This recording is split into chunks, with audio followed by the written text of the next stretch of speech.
top of the standings, even if Ethan Guevara's French GP dominance last time out showed what the 28 can do.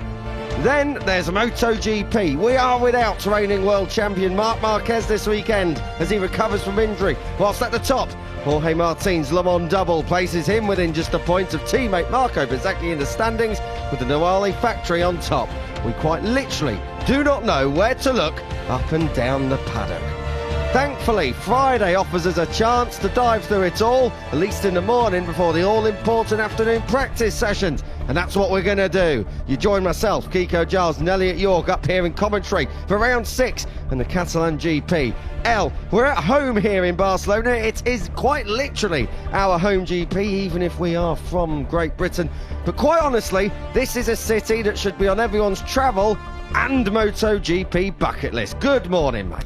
Good morning, mate. Yeah, nearly a quarter of the way through the season already is quite ridiculous. Really, time flies when you're having fun, though. That is the old saying. And yeah, great to be here at the Catalan Grand Prix. As you rightly mentioned, it is a home Grand Prix for us, albeit probably one of the worst in terms of getting to and from the circuit, because we obviously live in downtown Barcelona, so an hour to and from the circuit isn't quite ideal. But once we're here, as you can see, they've done a lot of work to the paddock and the surrounding areas in the last few years. Of course, Formula 1 come here as well, and when you're hosting MotoGP and Formula 1, the facilities need to be top notch, and that's exactly what they are. And we always get a fantastic crowd. Of course, this is a region, a country, of course, in Spain where they absolutely adore motorcycle racing. They had the Fan Fest in Barcelona, Plaza Catalunya, the city centre, on Wednesday and Thursday, which is great, a new initiative that we hopefully will be seeing a lot more around the world.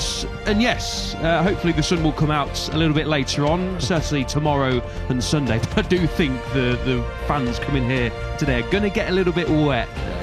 Definitely this afternoon it should be raining, which, you know, we're not too against. It throws a little bit of extra spice into the mix in practice. But yeah, great to be here in Barcelona, a wonderful circuit as well. I think everyone agrees with that. It's one of the best tracks on the calendar for me. I love Barcelona as a circuit. I really like the city. That's thankful, isn't it? 'Cause we've been living here for 7 years. Your championship standings in Moto3, as we said, Maximo Quiles is just in mighty form ahead of Adrian Fernandez. Alvaro Carpe dropped the bike and dropped the ball last time out. He's third. Valentin Peroni's consistency and points in every round see him fourth. Indonesia's Veda Pratama just edging out Marco Morelli in Argentina for the final top 5 placing. We'll talk more about that as we roll on. You mentioned the weather, Al. It's chilly out there today. I've got to say, it's very, very cool. I've braved it coming over from the paddock without a jacket. I don't think rain's going to be the concern in the morning, but for sure in the afternoon we are expecting a real downpour later on today. We've actually had rain in the region pretty much all week. We had a massive thunderstorm on Tuesday evening. It was quite something. Hailstones, thunder, lightning, very, very frightening. Galileo. Deary me, what a start to Friday morning that is in Moto3 country. Apologies to everyone tuning in for that one. But yeah, we have Sunday should be okay. Sort of low 20s is. If we'd come here in April, it would have been brilliant throughout April. So really, really good. Years May's never really been a corker. You do have quite a lot of thunderstorms. Moto3 FP1, the clock is ticking down, and now the rest of the Moto3 brigade is a really tight, technical, fast-flowing, sweeping corners. Slipstream is absolutely vital out of turn 4 to turn 1. 1 point straights on the calendar, and as I love seeing the bikes come out of there. And then turn 4 is a great here at the circuit of Barcelona Catalunya, and it is absolutely wonderful through turn 14, finishing just behind the race, which of course Raider here last year as well. So dry track time we're going to get today. It's 13 degrees going in, but you've got to be careful on running we're going to get on Friday. You don't want to then chuck it down the road early doors in FP1. But really the bigger thing is out on bike, of course, in Moto3 and Moto2. So it looks like practice he's going to be held in wet. In the end, it was quite different to what we expected. Two got away with it, and then MotoGP also for a couple of hours after the race anyway. Not great for the riders, of course, very tricky conditions. Got to say, just before we move on, obviously we'd have all come off air by that day. Kudos to all of the team here, and it does exactly the same on 7 for me, and I love being in the paddock, doing all the setup in all kinds of rain, and it's miserable. Well, that's when the highs are the highest, but big shout out to all of the members in the paddock. Top 10, 9th at the checkered flag team boss Michael Laverty is pretty happy with. And great to see O'Shea finally showing what he's capable of. Last time out, and it wasn't just a flash in the pan on Sunday, P10. And then, of course, went on in with Kelso, had a really good weekend as well before his crash, of course, of the season. And he said he felt like he had, in those conditions, cold, windy, Harpe, for example, 2 leading contenders in this championship, and a great job done to finish inside that top 10. Rhino, aim if we can. Fantastic ride in Logika. Teo Bertelli, I'm a big fan of him. He's a really year. He missed this round here last year, but to come up at Jerez, so big kudos. Well, watching in, tuning in, and if you're a Moto3 fan, you clinching that debut podium over in Austin. That if he didn't return when he did, he might have not been hard graphed, and it was a little bit of a tricky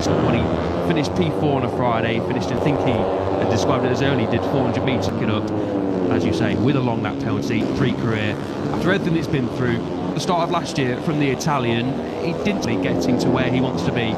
He's still got a little far away from being a Pensier, who have put a lot of faith in Bertelli. He knows what could have happened after that with his story, and as you mentioned as well, he's a fantastic guy. Motorcycle racing, when people like team boss Alessandro Tanucci caught as a rider, as we say, he's been after that when he crossed the line to start, you get back towards the pointy end. He's in 9th place. He's just 1 place out of the rider on your screen. Jumps up inside the top 4, top 5, and unfortunately Michael Laverty's Hondas have definitely found some speed. Of course, he's really brought that team forward, Australia, and overall it was a really positive week, and great to see Kelso back on the front row his first time. Was feeling really comfortable, the pace was strong, just lost the front without too much warning, he said, and it would have been a great result. So unfortunately the 10 again, but it does feel like now, and Kelso last year, the one challenge for victories on numerous, on a regular basis, not just in the wet conditions day and on a Sunday. Kelso is right there. So yeah, this is now what we're starting to see. Mentioned at the start that the jump from the KTM to the is completely different, and now of Staban and Ramersdorfer.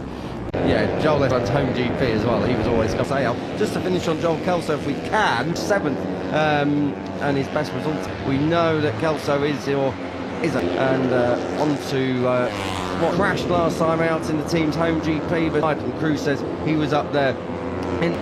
Yeah, it was exactly that, and to do that in Moto3, 8 points rides for in the Moto Junior class as well. So Crew says who, as we've got a yellow flag somewhere on the circuit, don't quite believe has gone down the road at turn 10, looks like this weekend. Bit of a crashing hotspot, isn't it? I think last time out, still chasing his first point extinct at the moment in this session, likewise as well. Top 10 already this season, thinking back to his 9th place EP category, 2024, time since Buriram. So even though the result didn't come in, get himself up in the qualifying standard.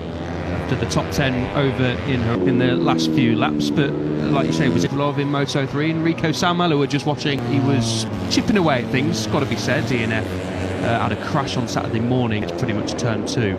Fast right-hand kick. Did describe it as one of the toughest weekends as we saw what happened. Had a massive crash for S's.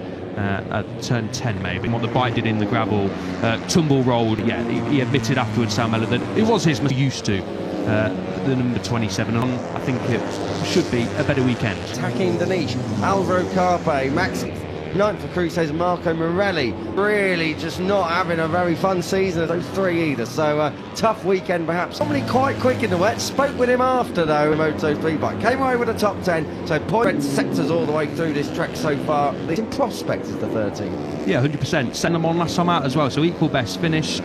That Danish was phenomenal in the wet. I think Red Bull rookies into Moto3, completely different prospect. Liz and Adrian Fernandez up front, the 31, just in away from Danish. Yes, I think expectations include very, very strong in those conditions. A bit surprising how much of a difference, similar machines but different specs, Moto3 compared to the Red Bull rookies bikes. And he's a really exciting prospect from the layouts in the second half of this season, and maybe even does when we're over in Sepang in the